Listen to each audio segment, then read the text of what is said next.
정말 거룩하고 장엄한 화엄의 바다, 대방광불 화엄경, 화엄살림 대법회를 동행하고 계시는 대한불교 조계종 종정예하 통도사의 여러 큰 스님들, 그리고 주지스님, 종무소 소임자 스님들, 그리고 학인 스님들, 또 오늘 법회에 참석하신 신도님들, 모든 분들께 감사드립니다.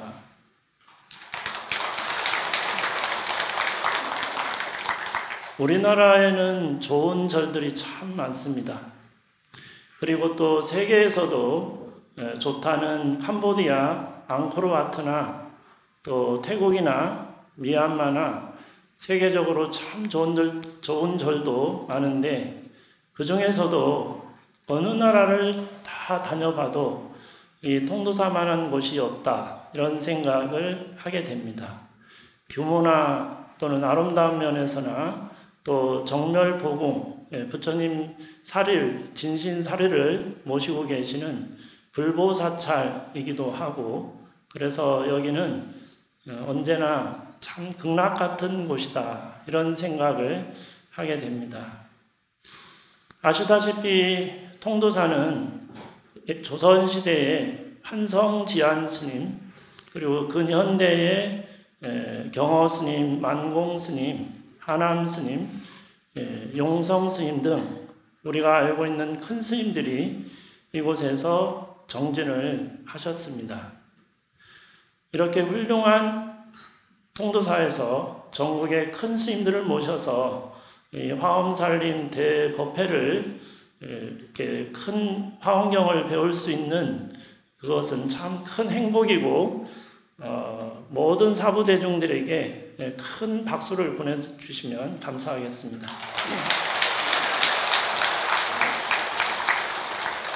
네, 감사합니다.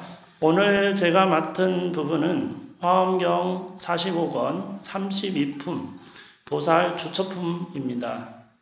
보살 주처품이란 말 그대로 보살이 머무는 곳을 밝힌다는 내용입니다. 내용을 보시면 그때에 시망보살이 대중 가운데서 모든 보살들에게 말하였습니다.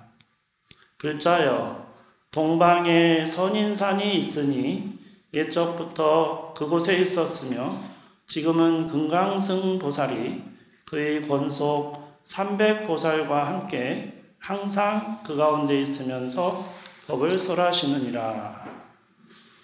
시망보살이 말하기를 보살이 머무는 곳은 모두 22곳인데, 먼저 동서남북 사방과 동서남북의 그 중간중간인 동남동북, 서남서북을 합해서 8방에 산과 바다를 합해서 10곳이 되고, 또 12곳의 성과 읍을 합해서 22곳이 된다고 이렇게 말하고 있습니다. 보살이 머무는 곳이 이렇게 22곳에 머물고 있다, 그런 말씀이죠. 그런데 이것은 상징적인 의미다. 결국 이 말은 모든 곳에 보살은 머물고 계신다, 이런 뜻입니다. 우리가 보살의 마음으로 자리이타, 즉 나도 좋고 남도 좋은 그런 좋은 일을 실천한다면 바로 그곳이 보살이 머무는 곳이 된다. 이런 장소가 또 달리 멀리 있는 곳이 아니라 바로 지금 이 자리에서 그러한 마음을 낸다면 바로 그곳이 보살이 머무는 곳이고 그 장소가 된다는 그런 말씀입니다. 그래서 나중에 내가 그렇게 해야지, 또는 좀 더 갖춰지면 해야지, 이렇게 미루는 게 아니라 지금 바로 보살의 마음을 내라는 그런 말이기도 합니다. 우리가 화엄경에서 부처님이나 보살님의 거룩한 그런 모습을 듣고 그렇게 멀리 있는 게 아니라 우리도 그렇게 해야지 하는 그런 마음을 내는 것이 굉장히 중요합니다. 화엄경의 큰 뜻이 약인용료지 삼세일체불 응관법계성 일체유심조.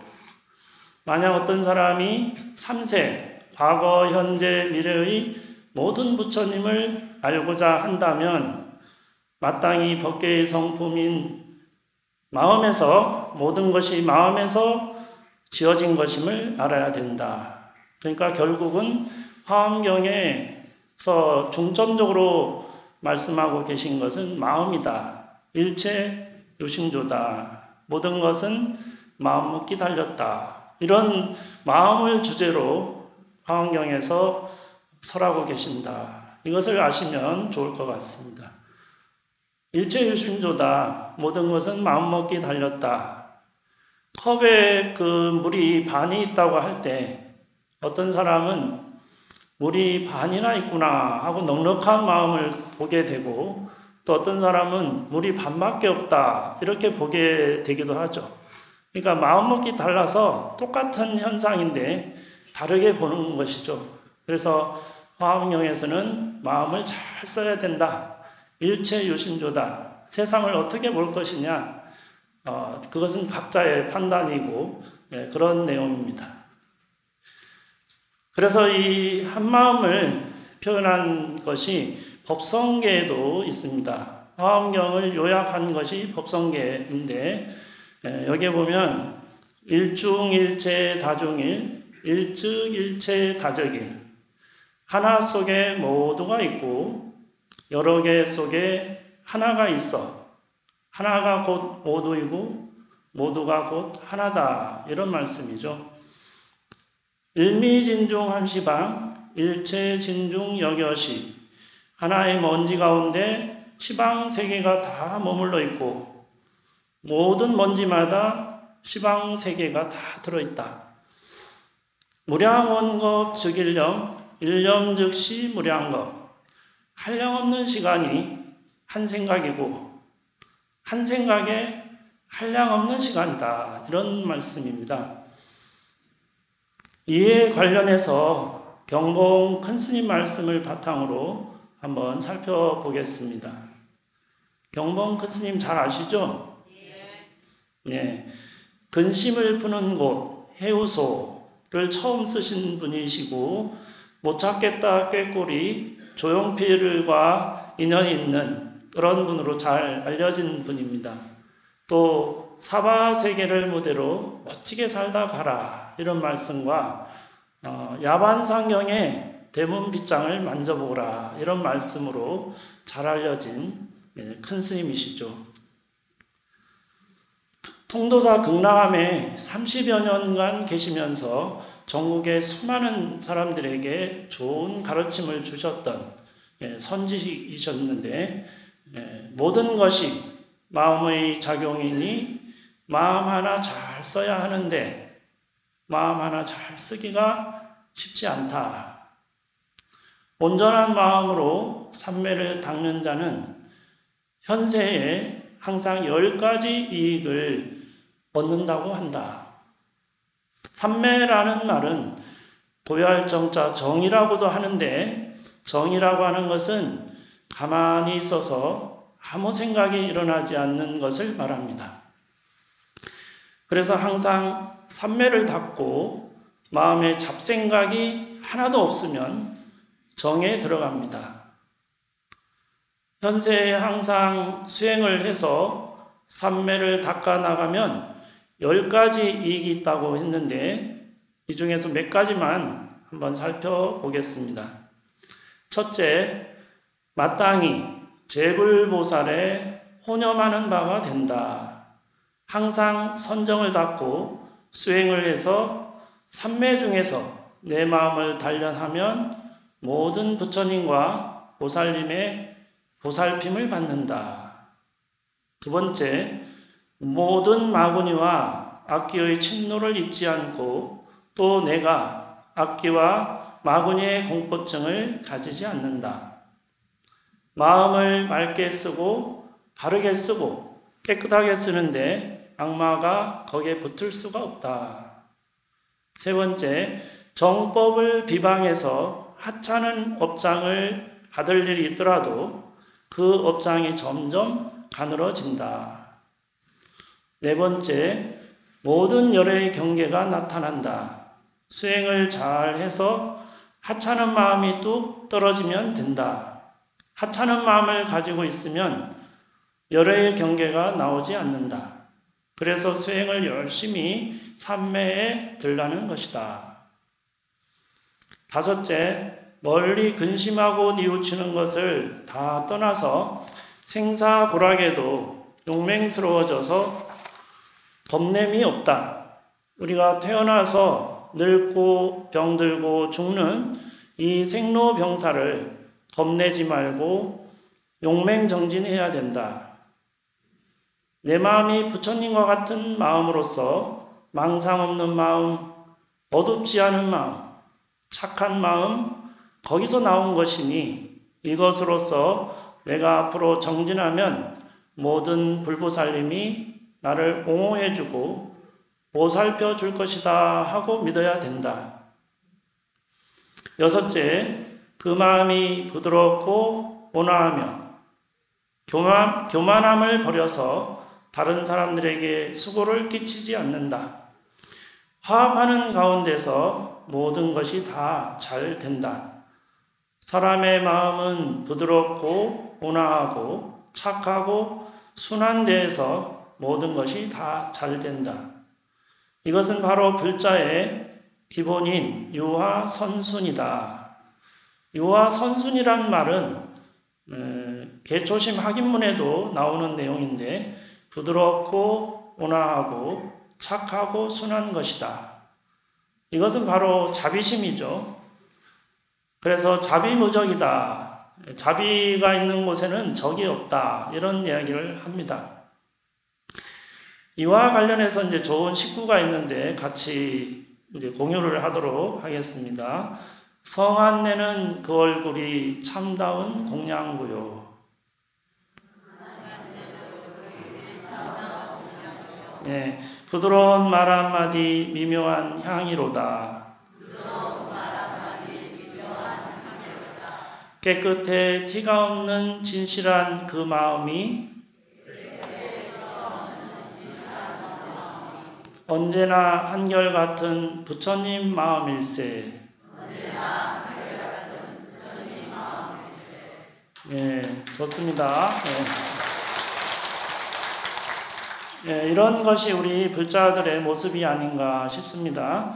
마지막으로 삼매를 얻으면 밖으로 모든 인연에 얽매이지 않고 일체 소리에 동요가 없다. 그러니까 삼매를 가지고 있으면, 삼매를 잘 정해 들어 있으면 우리는 놀라는 일이 없다. 이런 이야기죠. 숲에서 꿩이 푸드득 하면 깜짝 놀라는데 왜 놀라냐 하면 흐트러진 마음을 가지고 있으니 놀라는 것이고, 푸드득 할 때 아, 저것이 꿩이구나 이렇게 알아차리면 놀랄 일이 없다. 이런 이야기죠.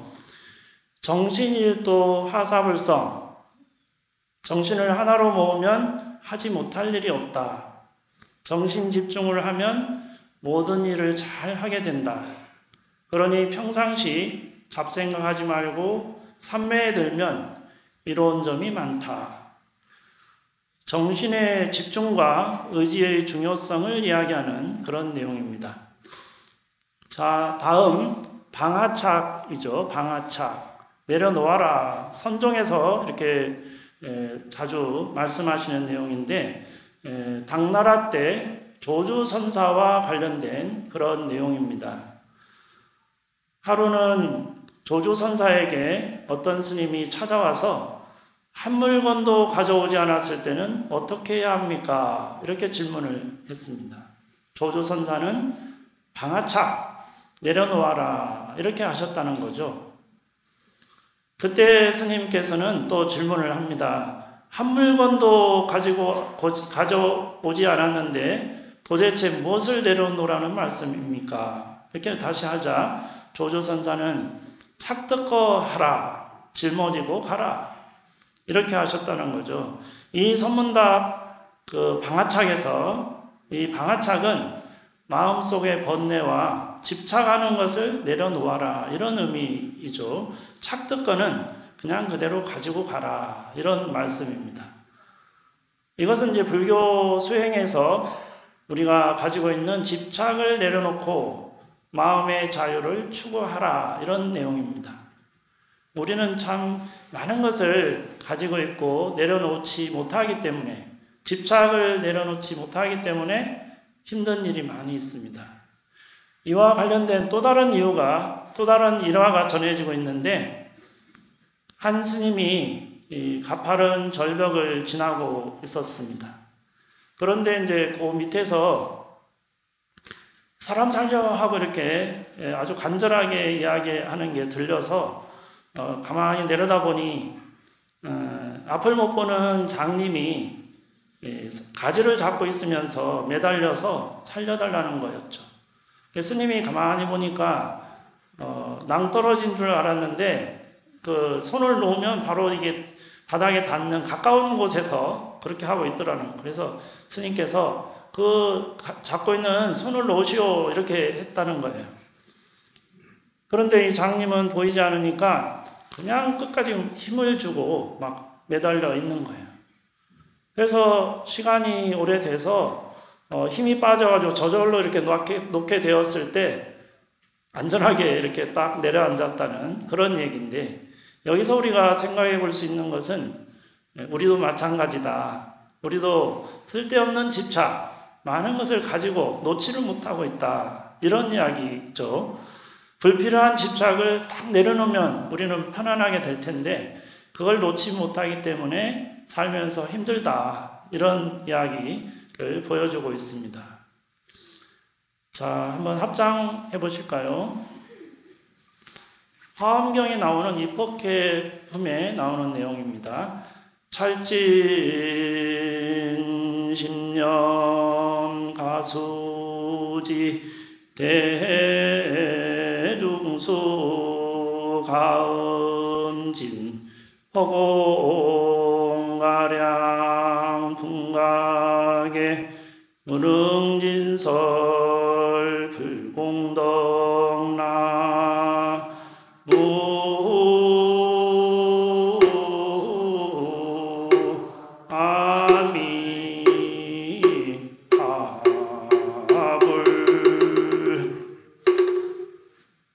온 우주의 마음을 다 헤아리고 세상의 바닷물을 다 마시고 허공을 다 측량하고 바람을 다 붙들어 맨다 하더라도 부처님의 공덕은 다 말할 수가 없다. 그러니까 부처님의 공덕이 한량이 없다는 이런 내용입니다. 그러니까 부처님의 공덕은 어떤 것으로도 비교할 수 없다, 이런 내용이죠. 그래서 화엄경 입법계품의 이 개성은 스님들이 종을 칠 때 연불하는 종송이나 또 영가천도문에서 또 사찰 전각의 주련에서도 이렇게 볼 수 있는 그런 내용입니다. 빈배 이야기가 전해지고 있는데요. 빈배 이야기. 어떤 사람이 배를 타고 망망대해에 있었습니다. 근데 자꾸 뭔가 이렇게 툭툭 쳐가지고 이제 그치려나 했는데 계속 돼가지고 화가 나서 나가서 따지려고 나가봤습니다. 그런데 그 배는 아무도 없는 그냥 빈배였습니다. 그래서 허허 웃고 말았다는 그런 이야기인데, 처음에는 누군가가 자기 배를 치다가 좀 멈추려나 했는데 그게 계속되니까 화가 나고 따지러 나갔는데 아무도 없어서 웃었다는 그런 얘기인데, 우리가 이 빈배 이야기에서 생각해 볼 것은 우리가 살면서 상대가 있기에 화도 나고 머리도 아프고 또 따질 것도 있고 이런 상황이 벌어지는 거죠.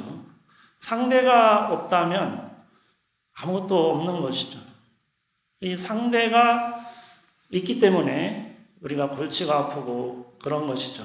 결국은 나 자신이 문제이지 다른 상대가 문제가 아니라는 그런 내용입니다. 그러면 이 상대가 없어지려면 어떻게 우리가 수행 공부를 해야 될까? 불교에는 수많은 방법들이 많이 있죠. 이렇게 여기 모이셔서 화엄경을 이렇게 한 달간 화엄경 공부하는 이것으로도 상대가 다 그런 내용 아닌가요? 화엄경을 통해서 상대가 없어지는 그 자리까지 우리가 나아가야 되는 그런 것이기도 하고, 또 어떤 분들은 절을 24시간 하염없이 절을 하는 이 절수행, 이것도 마찬가지고, 제가 아는 분들은 하루에 3,000배 또는 5,000배를 100일 기도를 하듯이 1년간 하고 2년간 하고 10년간 하고 이렇게 하신 분도 제가 들어봤는데, 절을 하염없이 하는 이것도 좋은 수행법이죠. 또 그런가 하면은 쉽게 우리가 할 수 있는 관세음보살을 열심히 지극정성으로 찾는 것도 상대가 없어지는 공부이고, 또 금강경 독송, 금강경을 이렇게 10,000번, 100,000번 이렇게 원력을 세워서 끊임없이 독송하는 것도 방법이고, 봉사를 열심히 하는 것도 마찬가지고, 수많은 방법들이 다 이렇게 불교에는 있습니다. 그런데 우리가 이 많은 것도 언제 다 하냐 이렇게 생각하면 참 어렵습니다. 그런데 고민할 것도 없이 한 가지만 우리는 하면 다 통하게 돼 있죠. 연불 관세음보살만 열심히 찾아도 다 연결이 된다, 이렇게 말씀하고 계시잖아요.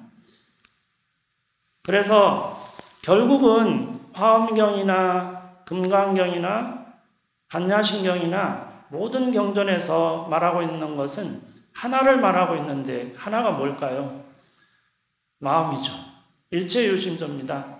마음먹기 따라서 한 가지를 택해서 열심히 하면 상대가 없어지는 그 자리에 우리 모두가 갈 수 있을 것이라고 확신합니다. 네.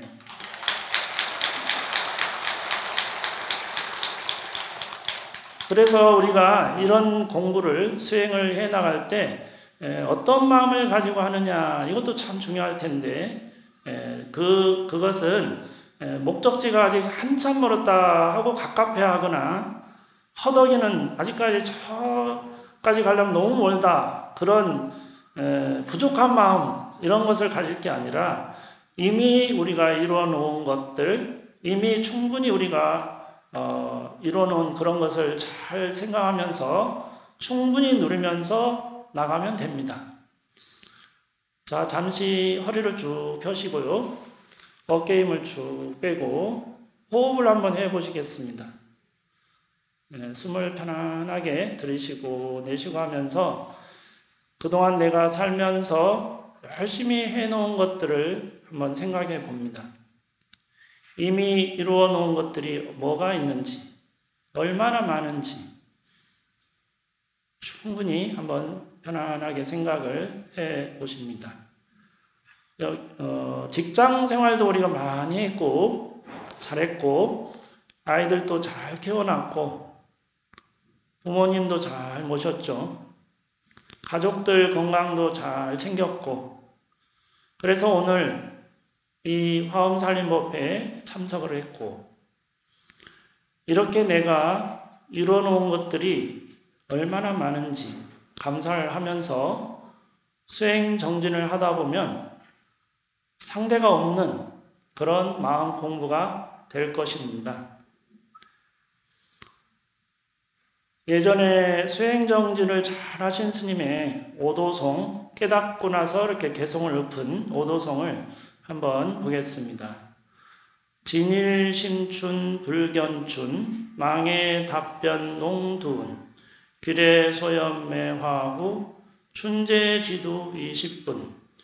온종일 봄을 찾아도 봄은 보이지 않아 집신 신고 이리저리 산과 구름 속을 헤매다가 돌아오는 길에 웃으며 매화 잡고 웃으니 봄은 어느새 가지 끝에 가득 와 있네 라는 구절이죠. 우리가 행복을 찾아서 멀리 밖으로 헤매이다 지쳐서 돌아와 보니 행복은 항상 우리 곁에 가까이 있더라는 그런 말씀입니다. 깨달음이라는 것도 정진이라는 것도 어디 다른 곳에 있는 게 아니고 대체로 밖으로 향하는 그 마음을 회광반족에 돌이켜서 비추어 보면 바로 거기에 있다. 우리 마음자리가 멀리 있는 게 아니라 바로 항상 가까이 있다. 이런 말씀이죠. 그래서 화엄경을 한 달간 열심히 법문을 듣는 그 공덕으로도 우리는 한 걸음 한 걸음 목적지로 가게 된다. 그런 말씀입니다. 저는 이제 예전에 통도사 강원에서 공부를 했었는데요. 85년에 화엄살림법회에 참석을 했었습니다. 그때는 이제 학인 신분으로 참석을 했었죠. 그러니까 벌써 한 40여 년 전 일인데요. 영광스럽게도 이렇게 법상에 올라서 법문을 하게 되었습니다.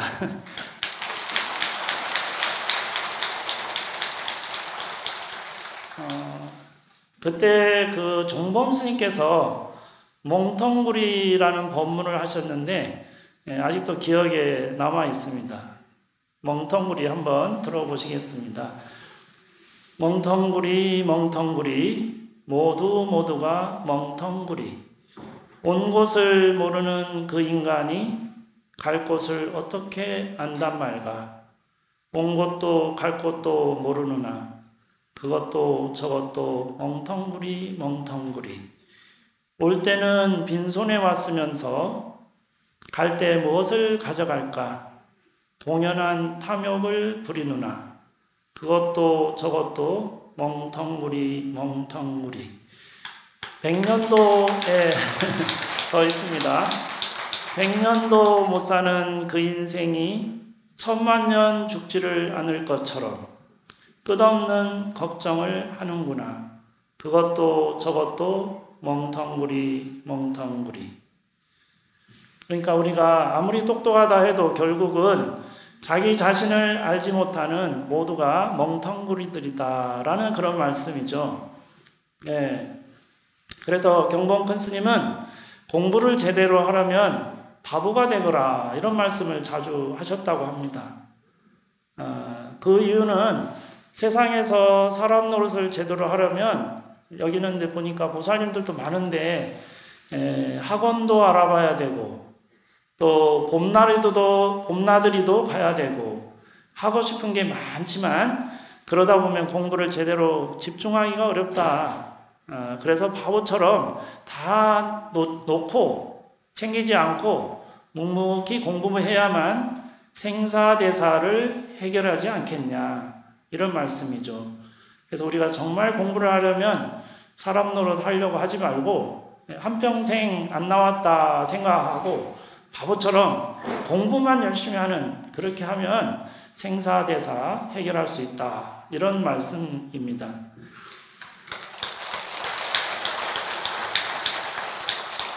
불교에 그 사난득이라는 말이 있는데 아마 들어보셨을 텐데요. 4가지 어려운 것이 있다.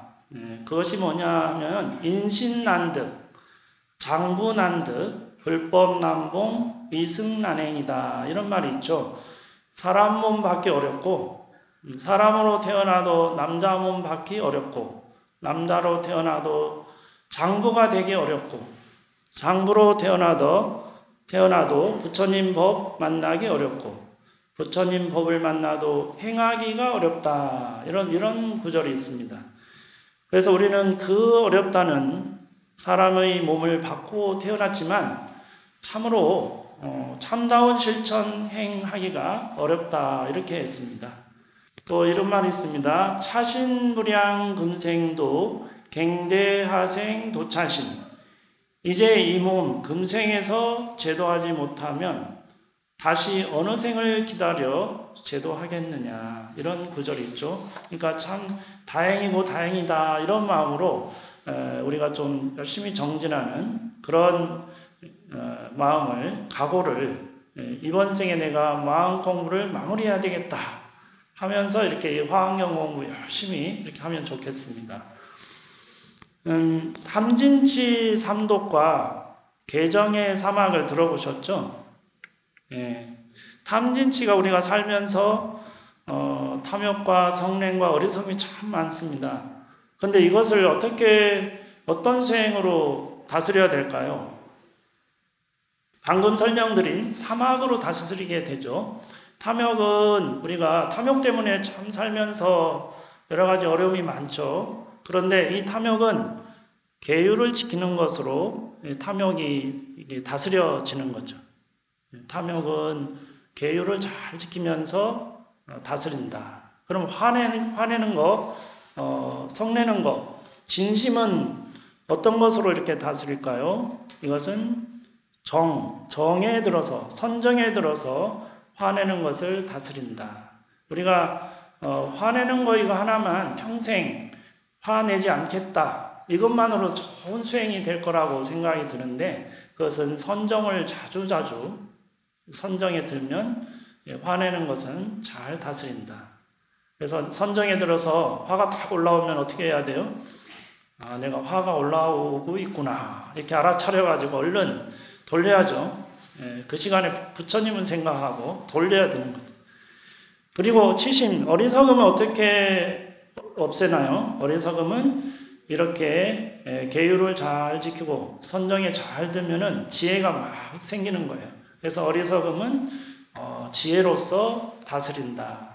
개정의 사막을 우리가 닦아야 되는 이유가 탐욕과 성냄과 어리석음을 잘 다스리기 위해서는 개정의 사막을 잘 닦아야 된다. 이런 말씀이죠. 발심수행장에도 또 좋은 구절이 있고 저도 항상 이 글귀를 항상 말씀드리는데 이런 구절이 있습니다. 100년 탐물 일조진 100년 동안 물건을 탐하는 것은 어떻게 되는 거예요? 하루아침에 티끌이 된다. 3일 수심 천재보다 3일 동안 닦은 이 마음은 두고두고 천년간 보배가 된다. 짧은 3일간 마음을 돌이켜서 잘 이렇게 닦은 것은 두고두고 힘이 된다. 이런 말씀이죠. 그래서 너무 멋진 말인 것 같아요. 옛날에 한 수행자가 스님에게 물었습니다. 부처님의 가르침이 어떤 것인가요? 이렇게 물었습니다. 우리가 질문하는 것이 되기도 하죠. 부처님의 가르침은 무엇일까? 스님은 대답을 했습니다. 재앙막작 중선봉행 자정기의 시제불교다. 모든 악한 것은 행하지 말고 모든 착한 것은 어떻게 해야 된다? 받들어 행해야 된다. 그리고 자정기이죠. 스스로 그 마음을 깨끗이 하면 이것이 모든 부처님의 가르침이다. 이런 말씀을 했어요. 그러니까 질문했던 분이 스님 그거는 삼척동자도 아는 거 아닙니까? 이렇게 했다는 거죠. 그래서 스님이 답변하기를 삼척동자도 알기는 알지만 80노인도 실천하기는 어려운 것이다. 이런 말씀을 하셨다고 해요. 그러니까 알기는 알지만 실천하는 것이 중요하다. 이런 말씀이죠. 그래서 우리가 배우고 실천하지 않으면 내 것이 아니다. 그런데 여기서 우리가 재앙막작이라고 하는 의미는 모든 악을 짓지 말라. 이런 가르침이기도 한데 윤리적 가르침의 출발이다. 악행이나 나쁜 의도를 삼가는 것을 뜻하죠. 여기서 악은 탐욕과 성냄과 어리석음에서 비롯됩니다. 그러니까 탐욕과 성냄과 어리석음은 우리가 살면서 고통을 낳는 근본 원인이 되기도 하죠. 우리가 살고 있는 세계를 무슨 세계라고 하나요? 사바세계. 오, 역시 잘 알고 계시네요. 사바세계는 참고 견디며 사는 세계다. 그러니까 아무리 좋아도 우리는 참고 견뎌야만이 시간이 가고 이렇죠. 참고 견디며 사는 세계가 사바세계. 우리가 살고 있는 세계는 사바세계니까 참고 견뎌야 되는구나 하고 이렇게 사시면은 좀 위로가 되지 않을까 싶어요. 그렇죠? 참고 견디며 사는 세계. 그래서 우리가 그런 세계에서 살고 있는데 재앙막작 이것을 의미를 잘 새기면서 마음을 편안하게 악을 방지하는 그런 삶을 사시면 좋겠다 싶고요. 중선봉행이다 하는 것은 모든 선을 받들어 행하라 이런 의미죠. 그래서 단순히 악을 피하는 것이 아니라 좀 더 적극적으로 선행을 실천하는 것, 그래서 중선봉행이다. 그러니까 우리가 타인과 세상을 이롭게 하는 모든 행동이 중선봉행이면서 보살행의 시작이다. 보살행은 어떻게 할 것인가? 제약막작하고 중선봉행할 것이다. 모든 선을 받들어 행하는 것, 이게 보살행의 시작이다. 이렇게 말씀드릴 수 있겠죠. 자원봉사라든가 자선활동이라든가 타인에 대한 공감과 배려, 이런 것도 중선봉행에 해당된다라고 할 수 있겠습니다.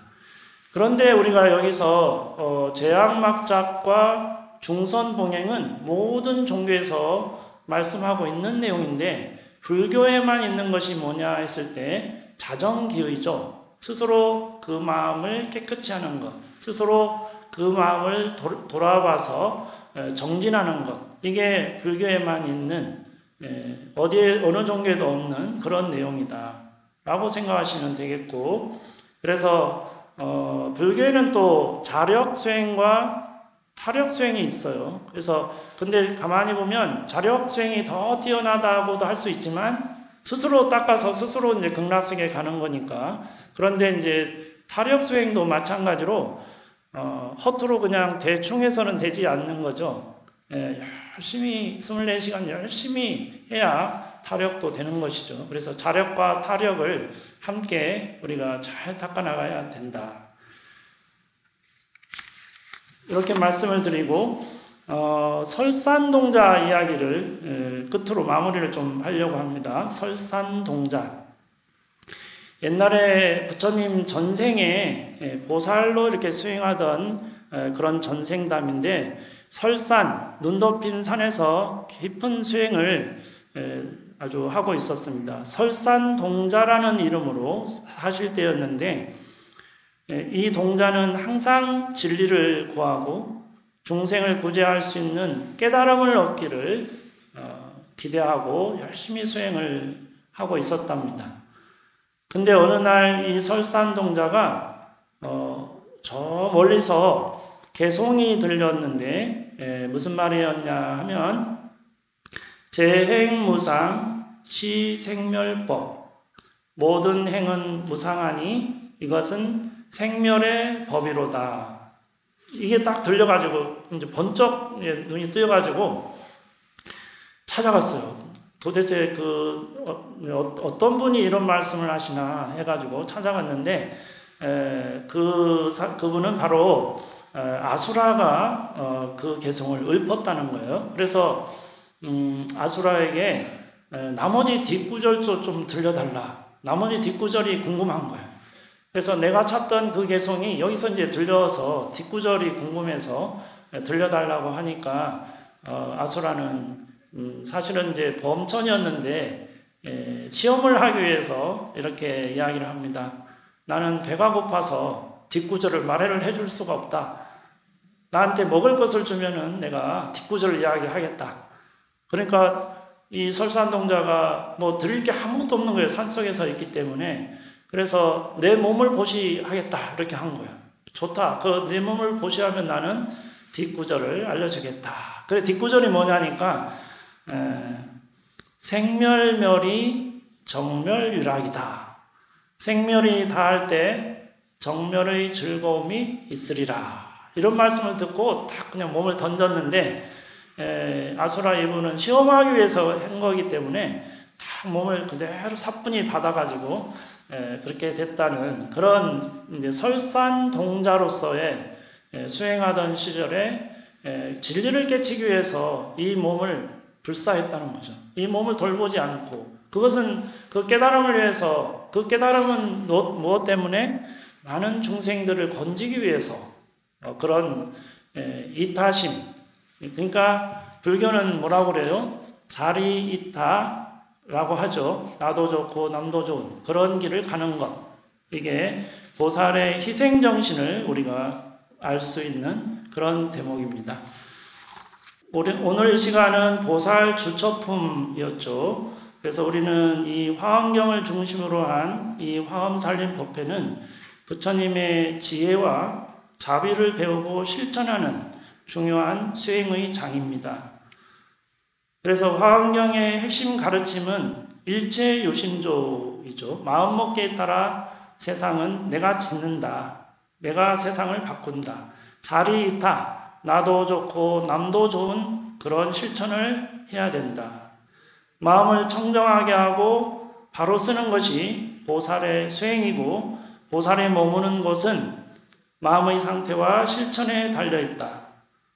그래서 보살이 머무는 것은 특정 장소가 아니라 지혜와 자비로 중생을 돕는 실천적 자리다. 지금 이 순간 보살의 마음을 내고 실천하면 바로 그 자리가 보살이 머무는 곳이 된다. 오늘 본문을 통해 우리가 화엄경 보살 주처품의 가르침을 나누고 이 가르침을 일상에서 실천하여 중생을 이롭게 하는 삶을 우리가 살아가기를 기원하고 깨달음은 멀리 있지 않고 이미 우리 마음속에 있다는 이 말씀을 기억하고 매일 한 걸음씩 정진해 나가기를 바라겠습니다. 감사합니다.